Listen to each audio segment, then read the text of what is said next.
Okay, so good morning for today's video. For today's video.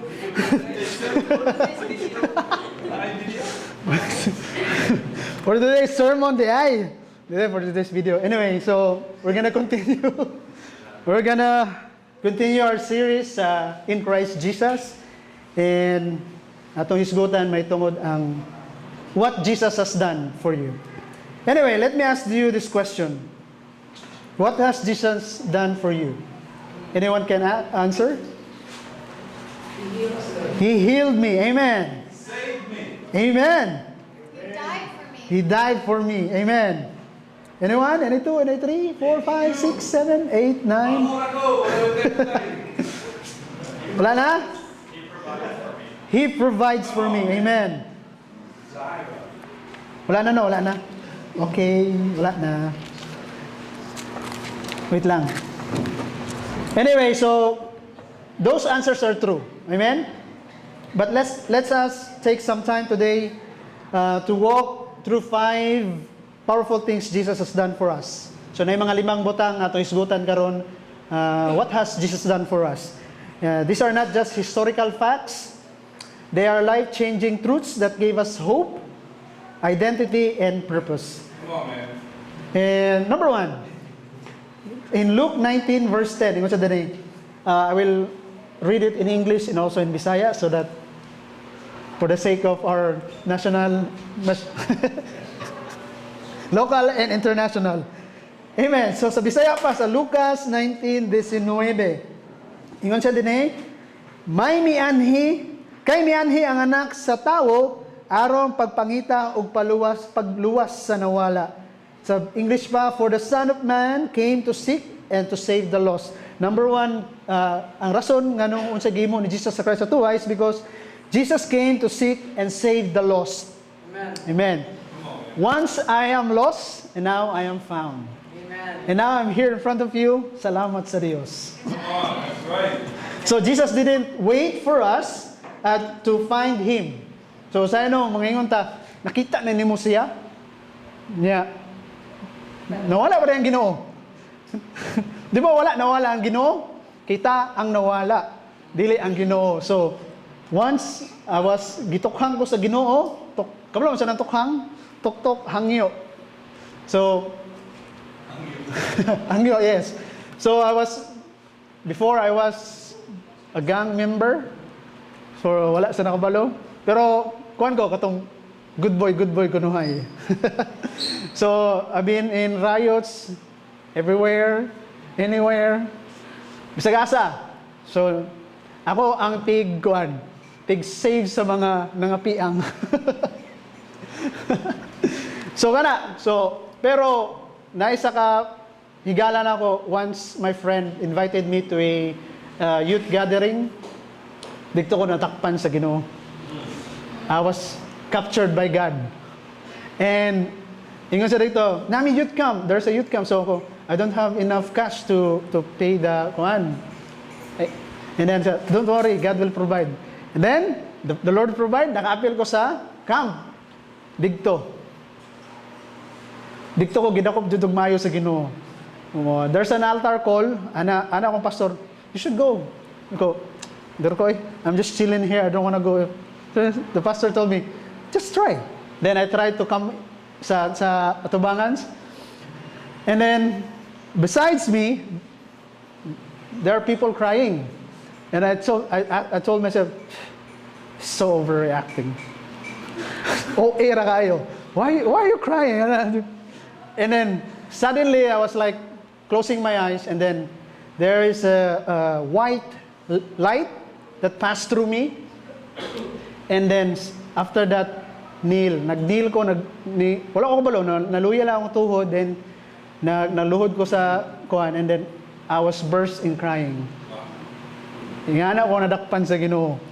Nya ang luha imong sipon og imong lihaw nag-abot. So, trapo ko sa mga singot, sapo ko. Grabe, ingana ko pagdakop sa Ginoo. So, if you feel you are lost, remember, the Lord is searching for you. Amen. So, He came searching for us like a shepherd leaving the 99 for the one. and you're the one nga gipangita sa Ginoo. Jesus pursued us with His relentless love. Kung wala ang gugma sa Ginoo, dili kaniya pangitaon. Even in my age now, for all you know, I'm 31 years old. And single, joke. And you know, my mother always messaged me, "Where are you?" "Ma, I'm not 12." Yes, and then, "Are you gonna come home? We prepare food for you here. Are you gonna eat here?" "Ma, relax, I'm going home." "Okay, relax. Ingana ang Dios, ingana ang Amahan nato sa langit. He always searching for you. Mangitaon o pangitaon kaniya. Amen. Ang pangutana diya, are you feeling far from God? Feeling ba nimo nga nahilayo ka sa Dios? O papiling-feeling lang ka, kaya feelingera or feelingero ka? Failing has no basis, so don't feel, okay? So ang Dios nangita sa tuwa. Hinumdumi na kay Maigsoon. He came looking for you before you even knew you were lost. That's right. Ingana ang pagpangita sa tuwa sa Ginoo. Bisan pag wala ka kabalong nawala dai ka pero gipangita gyapon ka sa Ginoo.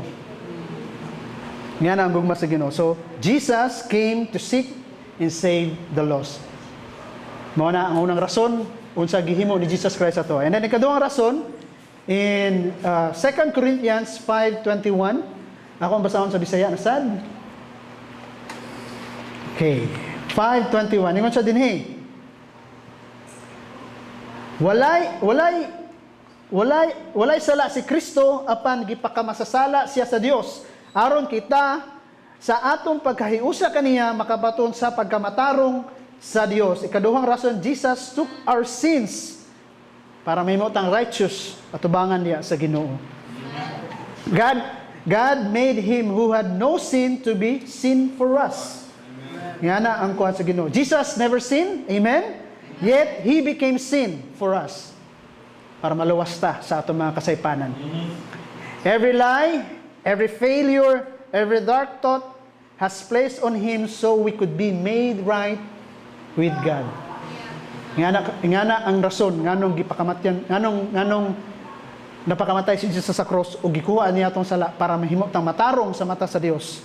Ngayon naman, sa mata sa Dios, hugaw kay ta. Ang matarong na itong mga buhat, our good works, is just a filthy, tarpo, rag para sa mata sa Ginoo. But Jesus paid the price para mahimong putli, limpyo ang atong mga kinabuhi.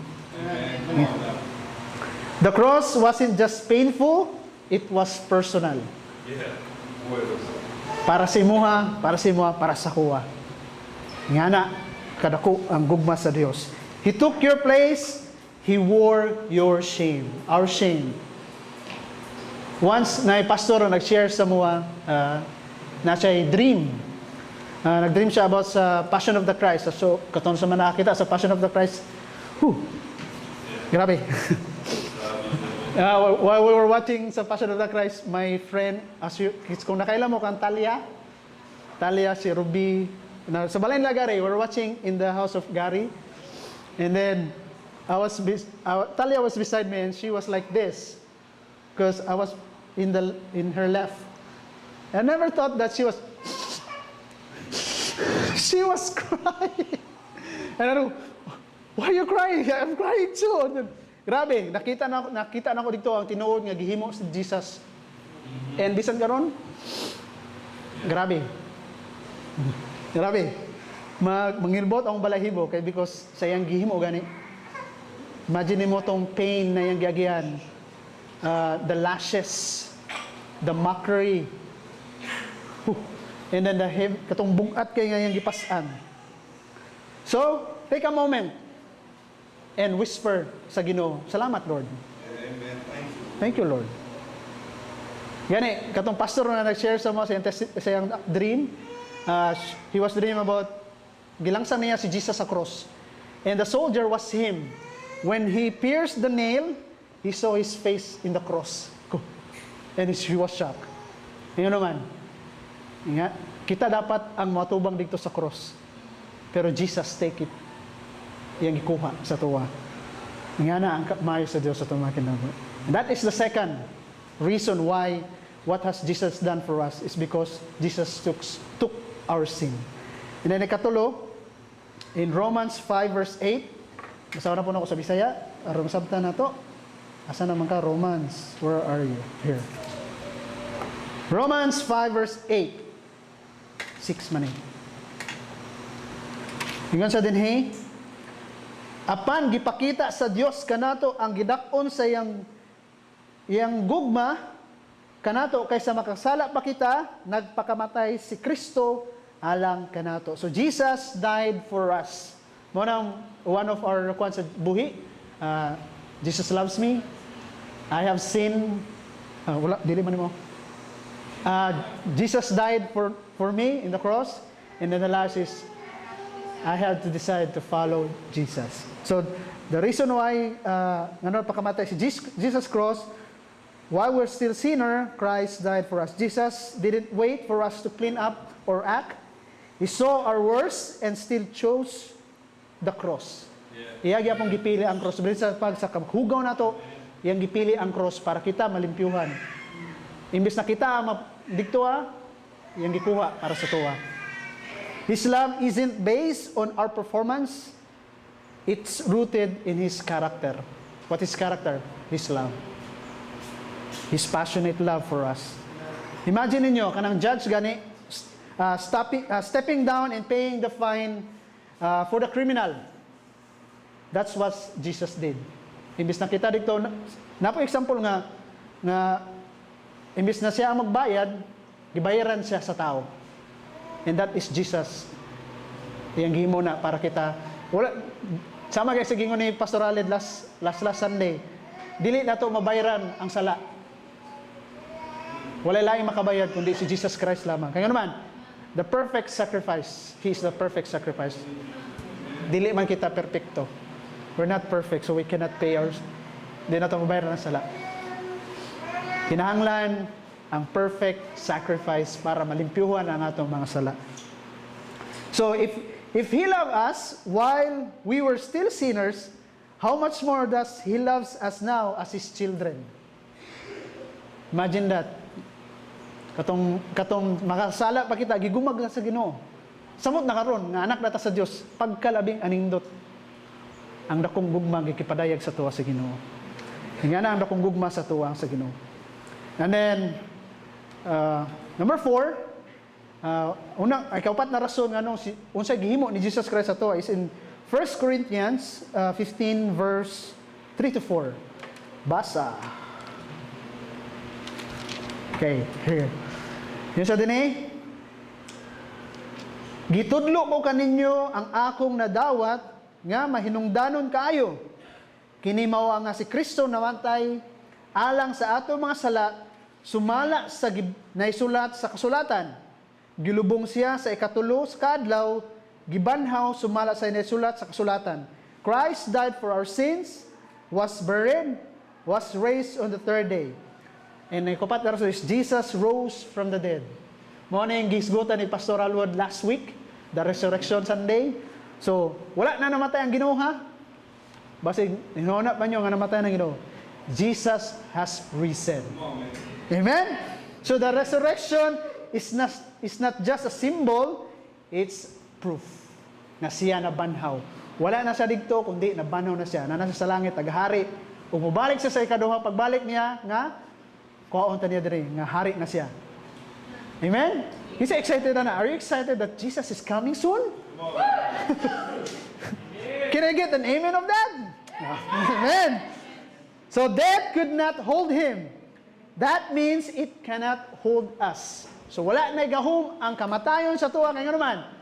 Jesus already victorious. Amen? So, hear me out. His resurrection gives us the confidence that our future is secure. Kung mamatay manggaling ta, secure ta.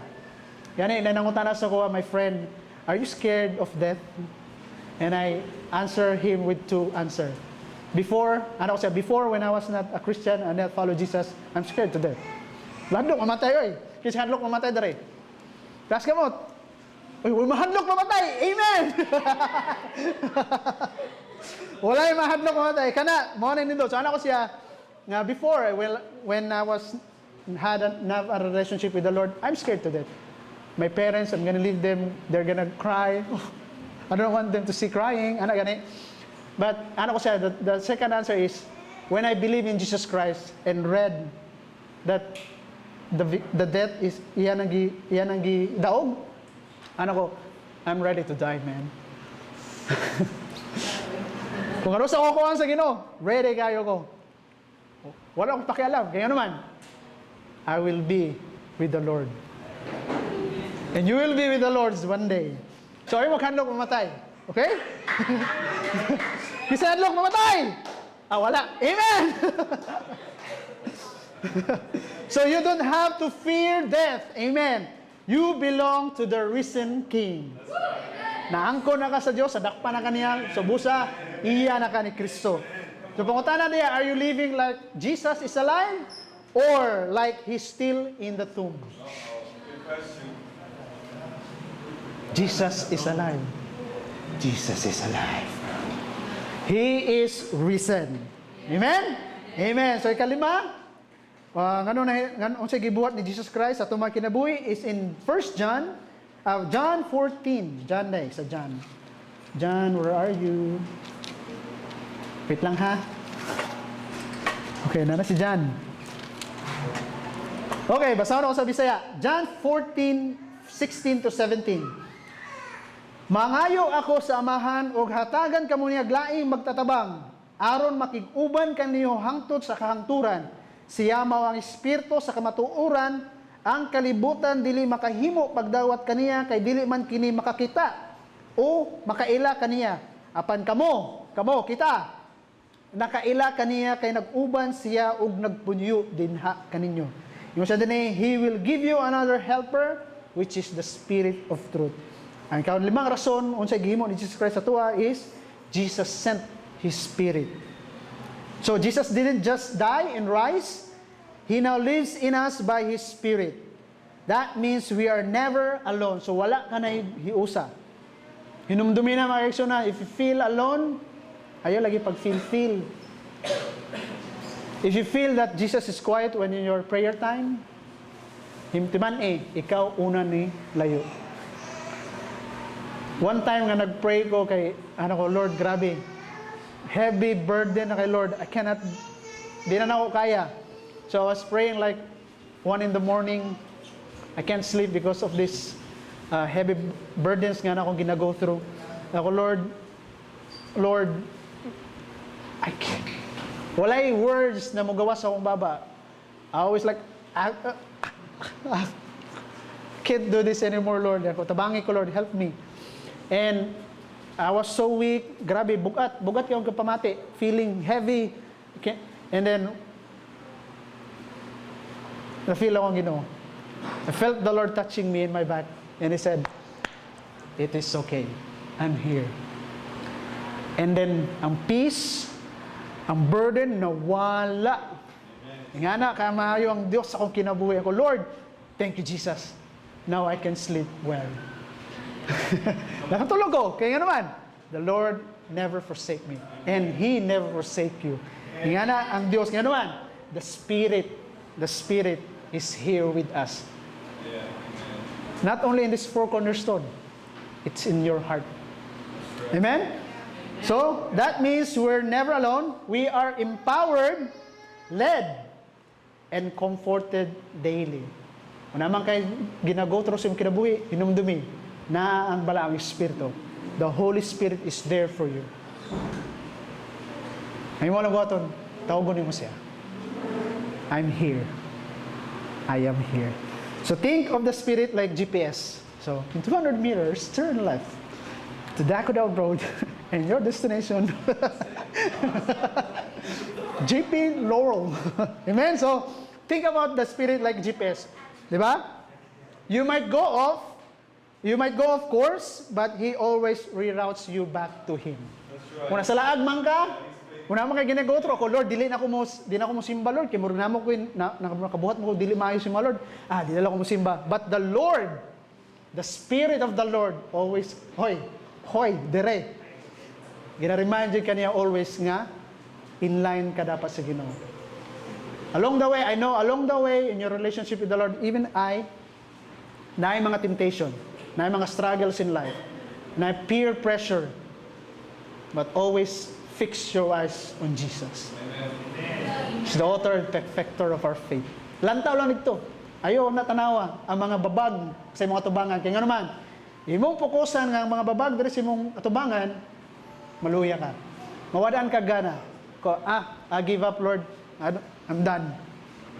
But when you fix your eyes on Jesus, kaya ni mo na. Kaya nga naman, the Spirit is there for you. Di ka niya biyaan, o tabangan ka niya. So, are you listening to His voice? Or wala? It's because sa noise sa kalibutan, you can't hear God's voice. I have this song na kuhan siya. So to, kalimut ko. Ano siya nga, kaning noise sa akong huna-huna, Lord Jesus, tanggalan ni.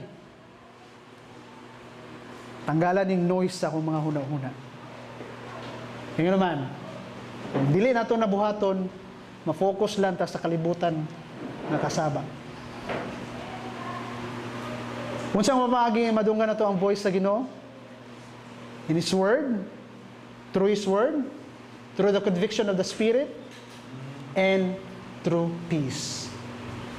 And also prayer. Muna communication na ito sa Ginoo. Amen? Amen? So Jesus sent His Spirit para dili ta niya pasagdan.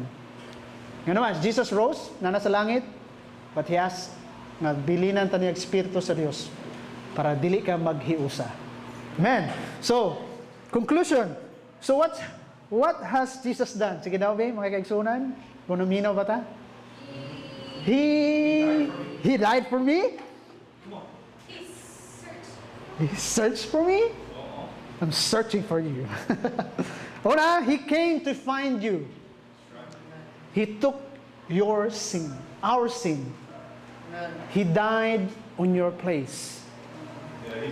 He rose for your victory. Amen. He is risen. He sent His Spirit to live in you.